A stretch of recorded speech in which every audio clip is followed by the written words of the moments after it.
बिस्मिल्लाहिर्रहमानिर्रहीम और अस्सलाम वालेकुम। 14 सितंबर पाकिस्तान में इतवार की दोपहर।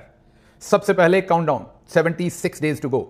76 दिन बाकी हैं फील्ड मार्शल आसिम मुनीर की रिटायरमेंट और मुल्क में नए आर्मी चीफ के आने में। याद रहे ये फील्ड मार्शल आसिम मुनीर की दूसरी रिटायरमेंट है और वो दूसरी बार ही एक्सटेंशन मांग रहे हैं। क्योंकि वो एक्सटेंशन मांग रहे हैं तो इस वक्त उनके रिजल्ट कार्ड पर बात हो रही है, क्योंकि जब भी आप किसी को कोई तरक्की देते हैं, एक्सटेंशन देते हैं, इवन एक छोटे बच्चे को एक ग्रेड से दूसरे ग्रेड में स्कूल में भेजा जाता है तो उसके रिजल्ट कार्ड को देखा जाता है। सोशल मीडिया के ऊपर इस वक्त रिपोर्ट्स जारी हो रही हैं और पहली मुसद्दका रिपोर्ट सामने आई है CRSS की, जिन्होंने एक बहुत ही इंपॉर्टेंट डायमेंशन के ऊपर फील्ड मार्शल आसिम मुनीर का जो स्कोर है उसको बहुत ही मायूस कुन करार दिया है। वो डायमेंशन है कि इनके ये जो पौने तीन साल हैं, इस वक्त के अंदर पाकिस्तानी तारीख के तकरीबन सबसे ज्यादा जवान और फौजी अफसरान शहीद हुए हैं। मैं आपके सामने प्रिसाइजली जो नंबर्स हैं वो रख देता हूं।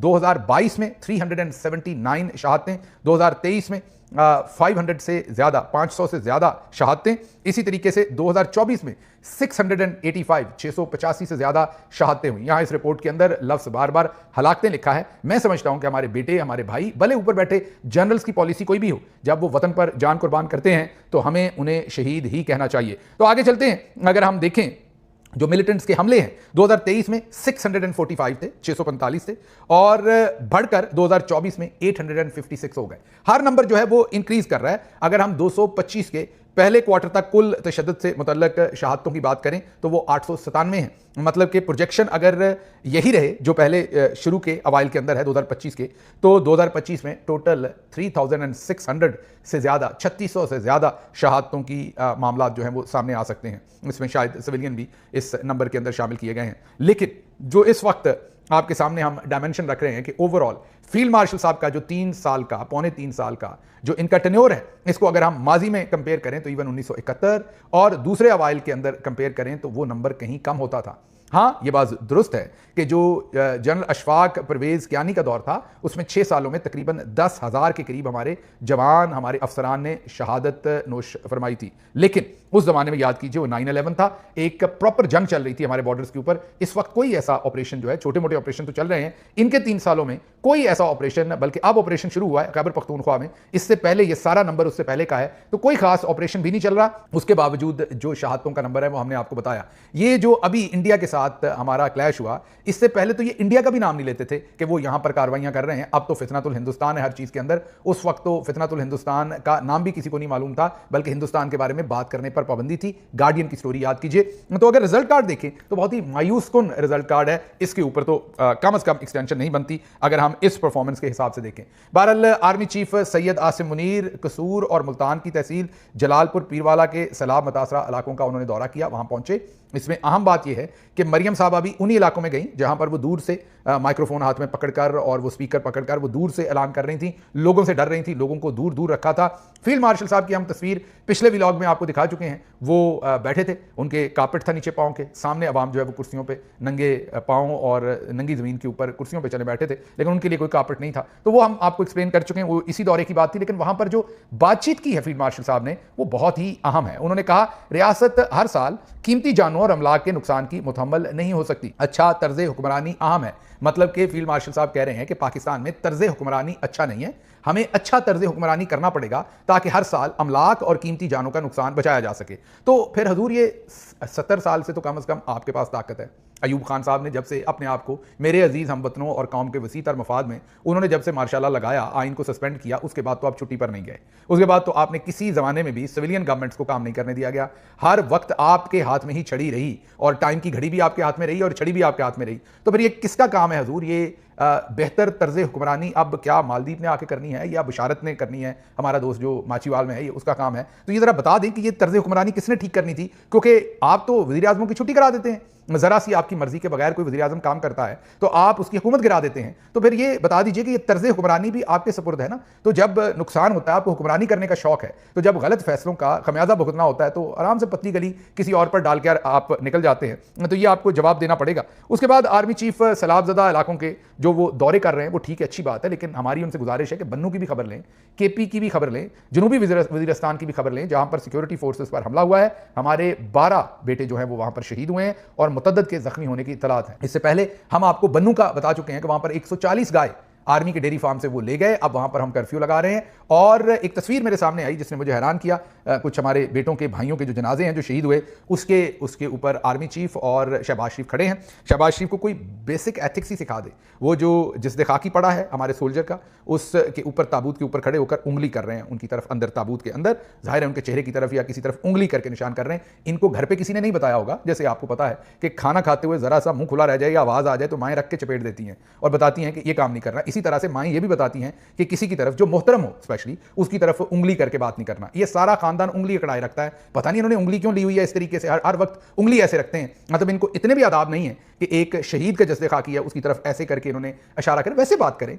मतलब क्या दूसरे अंधे हैं जो साथ खड़े हैं, इन्होंने बिल्कुल पॉइंट करना है। ये ऐसे कोई मखबूतुल हवास किस्म का इंसान है। ये शरीफ खानदान का सबसे माठा बच्चा था, मैं आपको बताऊं, मतलब जो बिल्कुल नालायक था। और देखें पाकिस्तान के अंदर जो बंदा दूसरों पे सख्ती करे, दूसरों के हकूक पामाल करे, क्योंकि हम एक बड़ी मैं ये कहूँगा कि एक गुलामाना जहनीत रखने वाली कौम है। जो बंदा किसी को जाके चपेड़े जड़ दे या किसी के हकूक सलब कर दे, किसी से बदतमीजी कर दे, हम कहते हैं बड़ा दबंग एडमिनिस्ट्रेटर है। कोई एसएचओ जाके लोगों के हकूक पामाल करे, बदमाशी करे, कहते हैं बड़ा जाबर किस्म का ज़बरदस्त एसएचओ है। तो हमारे यहाँ जो असल इंसानियत है उसकी तरफ तवज्जो ही नहीं है। तो आप सोचिए ये मखबूतुल हवास जो आधे दिमाग वाला इंसान है, स्टंटेड ग्रोथ है इसकी फर्शोर, ये शहबाज शरीफ की, जिसको बुनियादी एथिक्स नहीं है, इसको पंजाब का एडमिनिस्ट्रेटर और बड़ा दबंग एडमिनिस्ट्रेटर कितने साल आप सब समझते रहे। आप सबको भी वैसे शर्मिंदगी तो होती होगी कि कैसे कैसे नमूने और जोकर्स के बारे में आपकी क्या राय थी। चलें, इमरान खान का शुक्रिया, उसने एक एक करके ये सारे नंगे किए हैं और सबकी जो असलियत है वो काम के सामने रखी। अच्छा, ये दो डायमेंशन तो आपके सामने हमने रख दी।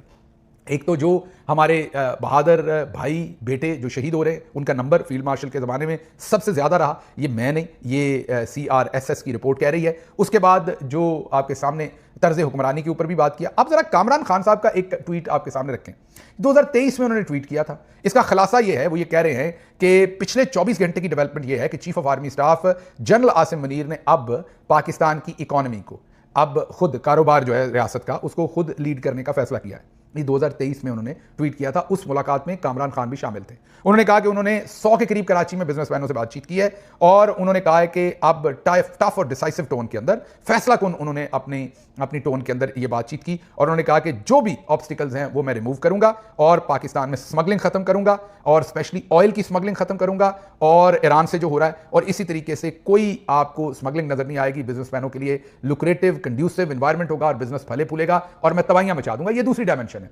इनके इस ऐलान के बाद जनाब कामरान खान साहब ने कुछ चंद महीने के बाद फिर एक दफा दोबारा ऐलान किया था कि इन्होंने यही बातचीत दोबारा कराची की, लेकिन उसके 6 महीने बाद बिजनेस रिकॉर्डर ने, पाकिस्तान का अखबार है, उन्होंने कहा था 15 से 20% उसी तेल की स्मगलिंग जो है वो बढ़ गई। आज शायद उससे भी ज्यादा बढ़ी हुई है। तो ना ही स्मगलिंग फील्ड मार्शल साहब का कोई मसला है, ना ही करप्शन। करप्ट लोगों के साथ वो सारा दिन फिरते हैं, आप कभी उनके मुंह से नहीं सुनेंगे कि मैं करप्शन मिटाऊंगा। करप्शन उनका मसला ही नहीं है। तो जो तर्ज हुक्मरानी की उन्होंने बात की, उनके सामने हमने ट्वीट रखा है 2023 का, जहां उन्होंने डिसाइसिव तरीके से कहा था कि इकोनॉमी में दुरुस्त करूंगा, SIFC बना रहा हूं, 100 अरब आएगा, वहां भी परफॉर्मेंस सिफर। तो रिजल्ट कार्ड में अगर हमारी अफवाज की जो शहादतें वो देख लें, जो कुछ इस वक्त हो रहा है वो देख लें, तर्ज हुक्मरानी देख लें, इनके अपने वादे देख लें, इनकी परफॉर्मेंस देख लें, तो रिजल्ट 0/0 है। अगर मैं प्रोफेसर होता और फील्ड मार्शल साहब मेरे स्टूडेंट होते तो मैं फील्ड मार्शल साहब को पास तो ना करता, लेकिन मैं शायद दूसरी क्लास में नीचे भेजता कि एक क्लास नीचे और पढ़ के आएँ, क्योंकि मामलात ज़्यादा ख़राब हैं। तो यहाँ पर ये सूरत हाल बनी हुई है। अगली सूरत हाल में अर्दली साहब की आपके सामने रखता हूँ, वो भी आप सुन के परेशान होंगे। उनका बयान सुनिए। उन्होंने कहा है कि सैलाबज़दा इलाकों में बिजली के बिलों में इस्तिस्ना देने के लिए, मतलब लोगों को थोड़ी सहूलत देने के लिए IMF से रुजू करेंगे। माशाअल्लाह, वो मुझे एक लतीफ़ा याद आ गया। एक शख्स पहले गांव के अंदर ये रवाज था कि क्योंकि ये शादी हॉल और होटल्स और ये चीज़ें नहीं होती थी, तो मेहमान एक ही घर में आके शादी के लिए 10-10, 15-15 दिन ठहरते थे। तो जाहिर है एक घर में इतनी चारपाइयाँ तो नहीं हो सकती थी, तो वो फिर पूरे गांव से चारपाइयाँ मांग कर लेके जाती थी। हर घर ने एक ऐसी चारपाई रखी होती थी और एक ऐसा बिस्तर साफ सुथरा रखा होता था जो दूसरों को देना होता था, क्योंकि सभी अपने अपने बच्चों की शादियों पर सभी ऐसे कलेक्ट करते थे। तो ये एक बाहमी तरीका था एक दूसरे की मदद करने का। तो एक चारपाई किसी से मांगने गया, अब वो चारपाई देना नहीं चाहते थे, तो उन्होंने आगे से कहा कि यार हमारे घर में तो 2 ही चारपाइयाँ हैं, एक पर मेरी बीवी और मेरी अम्मा सोती हैं और दूसरे पर मैं और मेरे अब्बा जी सोते हैं। तो उसने आगे से कहा कि भाई साहब आप चारपाई नहीं देनी ना दें, लेकिन सोना तो एक दूसरे का अपना जरा थोड़ा दुरुस्त कर लेना, कायदे के मुताबिक कर लें। जो सोने का तो एक चारपाई पर दुरुस्त पेयर बने, तो आप भले हमें जो है वो चारपाई ना दें। तो इनकी हालत भी वही है। इनसे कोई पूछे, बल्कि मैं तो कहता हूँ लतर हाथ में रखकर पूछे कि जब जजों की तनख्वाहें और मरात माहाना 28 लाख आप करते हैं तो क्या IMF से पूछते हैं? जब हाल ही में आपने फील्ड मार्शल साहब के कहने पर हमारी उस तरफ की तनख्वाह बढ़ाई है, उस टाइम आपने IMF से पूछा? चेयरमैन सेनेट, स्पीकर और चेयरमैन सेनेट की 800% तनख्वाह बढ़ाई। कितनी? 800%। क्या IMF से पूछा, या उस वक्त IMF आपका ताऊजी था? उसके बाद वफाकी कबीना अरकान असम्बली की तनख्वाहें कई गुना बढ़ाई, नई गाड़ियां खरीदी कई जगहों पर वफाकी कबीना के लिए, उस वक्त आपने IMF से पूछा था? FBR के अफसरान को 6 अरब की नई गाड़ियां खरीद कर देते वक्त आपने पूछा था? 12 अरब की इश्तिहारी मुहिम के वक्त आपने, ये जो आप 12 पता नहीं कितने अरब अब तो हो गए जो आप चला रहे हैं, बाजी का बूथा आपने हर जगह पर लगाया हुआ है, उस वक्त आप IMF से पूछते हैं? मरियम नवाज की गाड़ी के 3 करोड़ के टायर डलवाते हैं, आप IMF से पूछते हैं? वो जापान जाती हैं, जहाज बड़ा लेकर जाती, जहां जाती हैं, भले वो जो स्विट्जरलैंड के अंदर एक बहन ने हमारी ने उनकी सर्जरी की थी, सर्जरी के लिए वहां गई थी, तब भी PAF का मीन पाकिस्तान एयरफोर्स का जहाज उनको येलो कैब बना दिया उन्होंने, पाकिस्तान एयरफोर्स के जहाज को वो लेके फिर रहा था, तो तब आपने IMF से पूछा था कि हम क्या खर्चे कर रहे हैं? गरीबों के बिल की बात आई तो हम IMF से पूछेंगे? ओके, अगली खबर आपके सामने रखते हैं। DG ISPR साहब फास्ट यूनिवर्सिटी इस्लामाबाद का दौरा किया है, तुलबा और असातिज़ा के साथ खुसूसी नशिस्त मुनक्कद की है। मेरा ख्याल गुंगी फिल्म ही जारी होगी, अभी तक मेरी नज़र से नहीं गुजरी, लेकिन पहले ही तवक्को है कि गुंगी फिल्म ही जारी होगी, लेकिन बाद में मनपसंद स्टूडेंट्स के इंटरव्यू जरूर लेकर अपनी मर्जी के क्लिप्स काट के जारी होंगे। लेकिन पहले भी हमने DG ISPR साहब की खिदमत में अर्ज किया था कि कोई बंदा जो आपकी ये प्रेस रिलीज लिखता है, नया बंदा रख लें। वही बातें दोबारा मैं जुमले रखता हूं, 4 दफा 5 दफा तो मैं क्रिटिसाइज कर चुका हूं, दोबारा बता देते हैं। उन्होंने कहा कि असातिज़ा ने कहा कि ऐसे मालूमाती सेशंस वक्त की अहम जरूरत है। बिल्कुल, ये जुमला हर यूनिवर्सिटी से निकलते हुए लिख देते हैं, ये हर जुमला ही बदल लो, चलो बंदा नहीं बदलना, जुमला ही बदल लो आगे।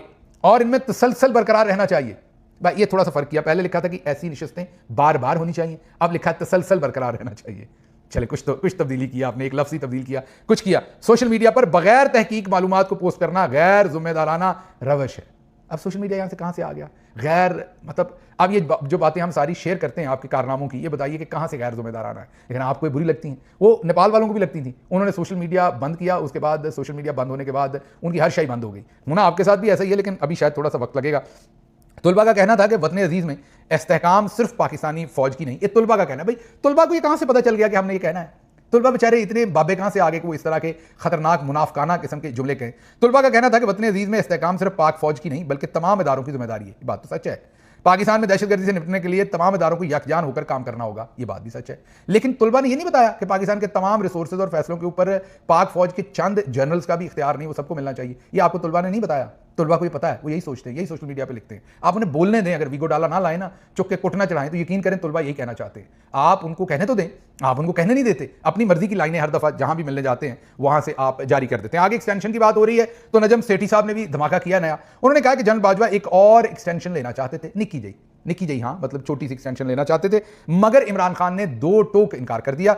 इसी इनकार का इंतकाम लेने के लिए फिर उन्होंने इमरान खान के वो खिलाफ हो गए और अदम एतमाद ले आए। एक तरफ इस बात का तो मैं गवाह हूं, एक तरफ जनरल बाजवा बार बार इमरान खान को कह रहे थे कि कोई अदम एतमाद नहीं आ रहा, नून लीग से हमारी बात हुई है, हुकूमत अपना वक्त पूरा करेगी, इलेक्शन होगा और फिर कोई भी आएगा, और दूसरी तरफ अंदर ही अंदर वो अदम एतमाद ला रहे थे। तो ये बात तो सच है, मेरे सामने वो ये गलत बयानी करते रहे। तो नजम सेठी साहब ने ये जो खबर ब्रेक की है, ये भी इटसेल्फ बड़ी ही इंपॉर्टेंट खबर है।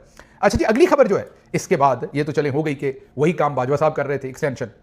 मेरे ज़ाती ख्याल में आज ही हमारे एक बहुत ही मोहतरम कानूनदान है, उनका मुझे फ़ोन आया पाकिस्तान से, बुजुर्ग हैं बहुत, अमा मेरे लिए तो बड़े मोहतरम है, वो साबिक जज रहे हैं हाई कोर्ट के।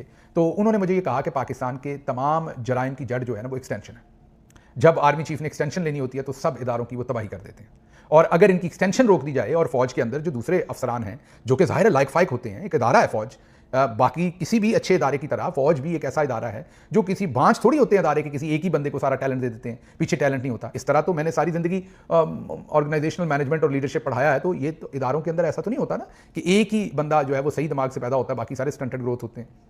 इदारे का तो मकसद ही है कि वहां से लगातार टैलेंट के पूल प्रोड्यूस हों। तो अगर फील्ड मार्शल साहब में टैलेंट है तो उनसे नए आने वालों में और होगा, उनसे पीछे वालों में और होगा।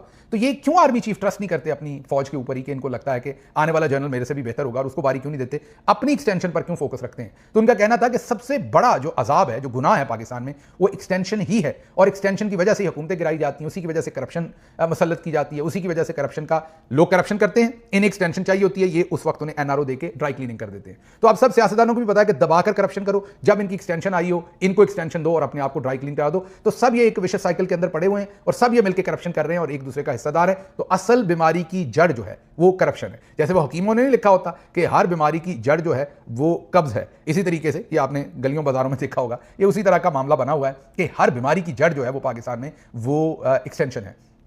तो मेरा कहने का मतलब यह है कि जब तक ये एक्सटेंशन के मामले को परमानेंटली हम हल नहीं करते तब तक मामला जो है वो आगे नहीं बढ़ेंगे। अगली खबर बहरहाल खैबर पख्तूनख्वा असेंबली के 22 MPs का बयान हल्फी। ये बड़ी खतरनाक खबर है। इरफान सलीम ये सेनेट में रह गए थे, इनको अगर हम सही तरीके से वोटिंग करते, चौधरी साहब की काफ़ी फैसिलिटेशन हो गई केपी में, हमने अपने वोट जानबूझकर ज़ाया किए। वाज़ेह था कि वहाँ पर चौधरी साहब की मर्जी से वहाँ पर हमारा एक सेनेटर नहीं बना। अगर हम इरफान सलीम को टिकट देते, वोट सही तरीके से डालते, तो खैबर पख्तूनख्वा में इरफान सलीम आज हमारे सेनेटर होते। हमने वहाँ पार्टी को जानबूझकर नुकसान दिया। बहरहाल अब वो इरफान सलीम कह रहे हैं कि खैबर पख्तूनख्वा असम्बली के 22 MPs का बयान हल्फी। वज़ीर आला खैबर पख्तूनख्वा ने पार्लिमानी पार्टी की मीटिंग के दौरान ये कहा कि 22 MPs ने फौज को बयान हल्फी दिया हुआ है। उनके कहने का इरफान सलीम का मतलब यह है कि पार्लिमानी कमेटी क्या होती है, आम लोगों को बता दें कि जो किसी भी असेंबली के अंदर जो मेंबर होते हैं वहाँ के जीते हुए, उनकी और वहाँ का जो लीडर होता है उनकी जो एक इकट्ठी कमेटी हो, जैसे केपी में चीफ मिनिस्टर और तमाम MPs, ऐसे ही अगर पार्लिमानी कमेटी आप नेशनल असेंबली में कहेंगे तो सारे MNAs, और अगर आप वज़ीर आज़म हैं तो तब, अगर आपकी पार्टी के वज़ीर आज़म नहीं तो आप कायदे हिज़्ब इख्तिलाफ हैं तो कायदे हिज़्ब इख्तिलाफ और बाकी सारे आपके MNAs, ये एक पार्लिमानी कमेटी होती है। तो जो केपी में पार्लिमानी कमेटी मतलब वज़ीर आला और तमाम MPs, उनकी एक नशस्त हुई, इजलास हुआ, जिसमें बकौल इरफान सलीम के अली अमीन गंडापुर साहब ने कहा कि इन MPs में से 22 MPs ऐसे हैं जो फौज को बयान हल्फी देकर आए हैं कि आप हमें जीतने दें, हम आपकी मर्जी के काम करेंगे, जहां आप कहेंगे हम वोट करेंगे, जहां कहेंगे। तो उन्होंने ये उन MPs को कहा कि वो इंडिपेंडेंट नहीं है, जीते तो वो PTI के साथ ही हैं, खड़े भी PTI के साथ हैं, लेकिन उन्होंने अपनी वफादारी का बयान हल्फी अपना रिजल्ट लेने के लिए फौज को दिया हुआ है। ये इरफान सलीम साहब ने कहा कि पूरी खैबर पख्तूनख्वा असम्बली के अरकान के ऊपर शक का इजहार है। याद रहे कि वो ये बात सेनेट इलेक्शन के दौरान भी कह चुके हैं। अब पख्तूनख्वा असम्बली के अरकान और पार्टी की मरकजी लीडरशिप का ये फर्ज बनता है कि वज़ीर आला से इस बयान के बारे में पूछें और इन 22 MPs के नाम भी सामने लाएं। इरफान सलीम साहब का ये कहना है। वैसे मैं भी सेकंड करता हूं इरफान सलीम साहब को कि ये बिल्कुल लोगों के सामने बात आनी चाहिए कि कौन लोग हैं जिन्होंने इमरान खान के नाम पर वोट लिया लेकिन बयान हल्फी जो है वो कहीं और जाकर दिया। अच्छा जी, आगे ये खबर जो है इस पर मैं कोई तज्जिया नहीं करूंगा, ये सहाफ़ियों ने खबर रखी है। मैं जितनी खबर सहाफ़ियों ने रखी है वो आपके सामने रख दूंगा, क्योंकि ये खबर दुरुस्त है या गलत है इसका मेरे पास कोई इल्म नहीं। ये दो सहाफ़ी हैं, पहले ये खबर ब्रेक की थी 92 न्यूज़ के फ़हीम अख्तर साहब ने, उसके बाद सबीक आज़मी साहब ने भी इसे रिपीट किया। उन्होंने कहा कि अली अमीन गंडापुर साहब ने कहा है कि मैं इमरान खान का नहीं, इस्टेब्लिशमेंट का वज़ीर आला हूँ, मुझे वो उनकी वजह से मैं वज़ीर आला हूँ, वरना वो मेरी हुकूमत गिरा देते, वो जब चाहे मुझे गिरा सकते हैं। और ये उन्होंने दोनों सहाफ़ी ये कह रहे हैं कि हमने ये लोगों से कंफर्म किया और हमारी ये खबर है। मैंने जैसे कहा कि उनकी खबर है, मैंने आपके सामने रख दी है। मैं इस पर तज्जिया इसलिए नहीं दे सकता कि मेरे ज़ाती इल्म में नहीं है कि ये बात कितनी दुरुस्त है कितनी गलत है, दोनों लेकिन ज़िम्मेदार सहाफ़ी हैं, उनकी बात मैंने आपके सामने रखी है। अच्छा जी, केपी में शहीद फौजी जवानों की नमाज जनाजा में PTI का कोई रहनुमा शरीक नहीं हुआ। ये ख्वाजा मोहम्मद आसिफ वज़ीर दिफा का बयान है। ज़रा चेक करें, इस बेशरम आदमी को चेक करें कि जो केपी में 99% वहाँ वोट ही PTI को मिलता है, तो वहाँ जो भी लोग जनाजे के अंदर शामिल हैं वो मतलब PTI की ही रिप्रेजेंटेशन है वहाँ पर, तो कैसे मुमकिन है। और ये हमारे जो अब ये शहीदों के जिस खाकी के ऊपर भी ये लोग सियासत करते हैं, अगर यही बयान पाकिस्तान तहरीक इंसाफ से किसी ने दिया होता तो इन्होंने वावेला मचाया होना था। लेकिन अब इस वक्त देख लें कि ये मामला किस तरफ लेकर जाते हैं और इनको कोई शर्म नाम की चीज़ इसमें नहीं है कि कम अज़ कम शोहदा को इस सारे मामले से ये बाहर रखें। खैर, खबरें और भी थी, लेकिन मैं इजाज़त से पहले आपको याद करवाऊंगा, अगर आपने अभी तक इस चैनल को सब्सक्राइब नहीं किया ज़रूर कीजिए ताकि हमारी आवाज़ दूर तक जाए, और हमारे व्हाट्सएप चैनल को भी ज़रूर ज्वाइन करें, क्योंकि वहाँ पर हम आपको अक्सर इंपॉर्टेंट मटीरियल जो भी हमारे पास होता है वो अक्सर भेजते रहते हैं। मुझे यहाँ से दीजिए इजाज़त। अल्लाह आपका हामी और नासिर हो। पाकिस्तान जिंदाबाद।